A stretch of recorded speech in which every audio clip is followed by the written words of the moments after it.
Hello everyone, my name is Hanfei. I will represent our team from International Design Institute of Zhejiang University to introduce our work, SimUser, generating usability feedback by simulating various users interacting with mobile applications. I will introduce our research based on the sections indicated in the content. Usability has been a focal topic in the HCI field for decades. In industrial practice, high usability enhances user satisfaction, which is critical to ensuring the success of products, services, and systems. However, during prototyping period of mobile app, there is a conflict between the rapid iteration and the time-consuming user tests. How to effectively collect usability feedback has been a non-existing pursuit. Therefore, there has been increasing research using AI-driven user simulation methods to test usability issues. For example, some research measured visual saliency and typability to approximate how users will perceive and interact with the interface. However, usability not only refers to how a system, product, or service can be used with effectiveness, efficiency, and satisfaction, but also highlights the influence of specified users and in a specified context of use. Such machine learning methods can only simulate general users within a limited aspect of usability, sensing enough from general data, and fail to capture the dynamic interaction between users and interfaces in context. The development of large language models provides a lightweight approach to simulate specified users, such as speaking like someone by simple prompts. Besides, the strong reasoning ability enables LLMs to interact with mobile user interface. Seeing the promising opportunity, we ask 3 research questions in this work to explore how an LLM-based tool can be developed to infer usability feedback. Initially, we asked for how designers feel about LLM usability testing. They agree that simulating the usability feedback of target user groups could broaden their views in a quicker and lower-cost way. But designers also worried that the gap between language models and multi-model interaction cannot be filled.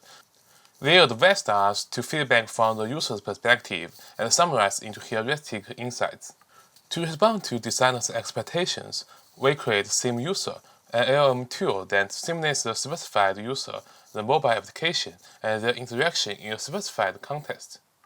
We guided SimUser to generate usability feedback from 5 categories and focused on 2 kinds of user characteristics and 3 contextual factors to investigate their impact. In the early stages of simulating the interaction between users and the app, we found that in the context of only one LLM agent to represent both users and the app, it is very likely for LLM to confuse its role and fail to feedback as a user. In this case, we segment SimUser into mobile application agent and the user agent. Now, let's delve into the specifics about how we implement MA and UA. MA has 3 parts. In the interface description generator, MA generates natural language descriptions of design components on each interface based on code files like HTML and CSS. Then, MA utilizes Xiang to calculate visual saliency. All this information will be convoluted to generate a description of the interface. Here's an example. MA must describe the interface objectively to avoid evaluative descriptions. Similarly, the interaction logic constructor pairs interaction methods and feedback from code files. It organizes the navigation logic of all interfaces, thereby establishing the interaction framework for the mobile app. Then, the user action reactor judges whether UA's operations are available, and triggers the subsequent feedback and interface transactions caused by the operation. UA also has 3 parts. It first analyzes user personas and holds a discussion to gather insights from stakeholders. After that, the user characteristics will be detailed and extended with 4 relevant factors. Following this, UA generates usage scenarios according to user characteristics and tasks. During the simulation, UA will assume the role of this user and collaborate with MA to simulate a user flow. To achieve human-like perception process, we utilize the chain of thought approach to facilitate a step-by-step interaction between MA and UA. Here's a simulation case of how they interact with each other on a single interface. First, UA starts to simulate user flow by building expectations for the upcoming interface. The reason why UA built expectations first is that in our early prototypes, UA was always tolerant, making it difficult to identify usability issues. This might come from that, compared to human users, LLMs have no prior experience, leading to their lack of a basis for comparison and assessing usability. Therefore, enabling them to develop expectations for upcoming pages and interactions in advance may help them become more critical and find what makes them dissatisfied with the interface. When UA has expectations, MA describes the interface to UA. After that, the simulated user will report how he perceives the interface and how he will operate to complete his task. UA's operation will be transmitted to MA to validate whether it is available. If UA operates successfully, MA will provide potential interaction feedback and jump to the next interface. Finishing the task on this interface, UA needs to compare its expectations following the 5 usability categories, providing its thoughts according to the disconfirmation. When UA has gone through the whole process of the task, it will evaluate the app's interaction logic and framework as assessment. We evaluated the heuristic quality of feedback from SimUser by comparing it to that of human users. 24 university students and elderly were invited to perform user testing on smartwatch. With consent, the information was connected and fed to SimUser as user personas.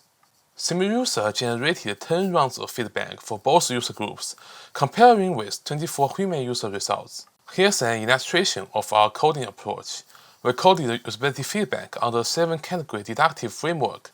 The code structure contains 3 layers called category, theme, and label.